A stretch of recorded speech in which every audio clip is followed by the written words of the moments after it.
खुश रहने का मूल मंत्र। दोस्तों, अगर आप इस कहानी को अंत तक ध्यान से सुनेंगे तो आपको इस कहानी से बहुत कुछ सीखने को मिलेगा।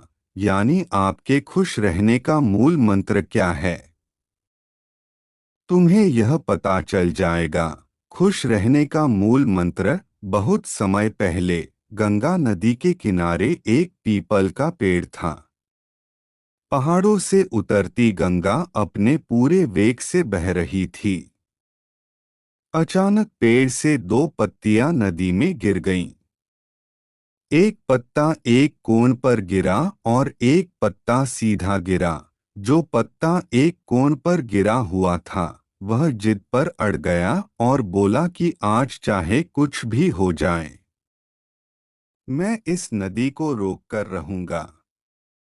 चाहे इसके लिए मुझे अपनी जान ही क्यों न गंवानी पड़े, मैं इसे आगे नहीं बढ़ने दूंगा। वह पत्ता जोर जोर से चिल्लाने लगा कि रुक जाओ, तुम्हें गंगा में आगे नहीं जाने दूंगा। लेकिन नदी अभी भी बह रही थी। नदी को पता भी नहीं था कि कोई पत्ता उसे रोकने की कोशिश कर रहा है। इधर पत्ते की जान खतरे में थी। वह लगातार संघर्ष कर रहे थे। उस पत्ते को नहीं पता था कि बिना लड़े भी उसे उसी जगह जाना है जहां वह थककर हार कर पहुंचेगा। लेकिन अब और तब के बीच का समय उनके लिए दुख और दुख का समय बन गया था। वही दूसरा पत्ता जो सीधा गिरा था नदी के प्रवाह के साथ बड़े मजे से बह रहा था और वह कह रहा था, चलो गंगा, मैं तुम्हें आज तुम्हारी मंजिल तक पहुंचाऊंगा, चाहे कुछ भी हो जाए मैं तुम्हारे रास्ते में कोई बाधा नहीं आने दूंगा। नदी को इस पत्ते के बारे में कुछ भी पता नहीं था। वह अपनी लय में सागर की ओर बह रही थी। लेकिन यह पत्ता खुश और आनंदित था क्योंकि उसे ऐसा लग रहा था मानो वह नदी को अपने साथ ले जा रहा हो।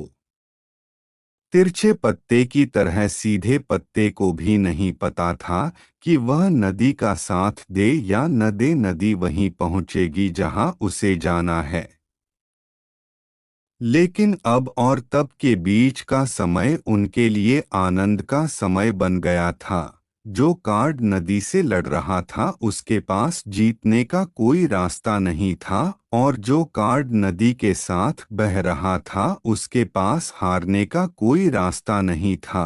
दोस्तों, यह कहानी हमें सिखाती है कि जिस दिन हम लड़ना बंद कर देते हैं उसी दिन हम जीना शुरू कर देते हैं। अब लड़ना छोड़ने का मतलब यह नहीं है कि आप सपने देखना बंद कर दें या उस पर काम करना बंद कर दें, बल्कि लड़ना छोड़ने का मतलब है कि आपको उन चीज़ों को बदलने की कोशिश नहीं करनी चाहिए जो आपके नियंत्रण में नहीं है।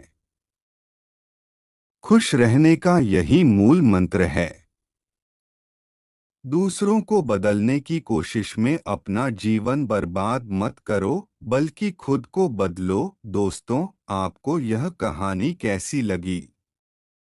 कृपया नीचे दिए गए कमेंट बॉक्स में कमेंट करके हमें यह ज़रूर बताएं। इस कहानी को अपने दोस्तों के साथ भी शेयर करें।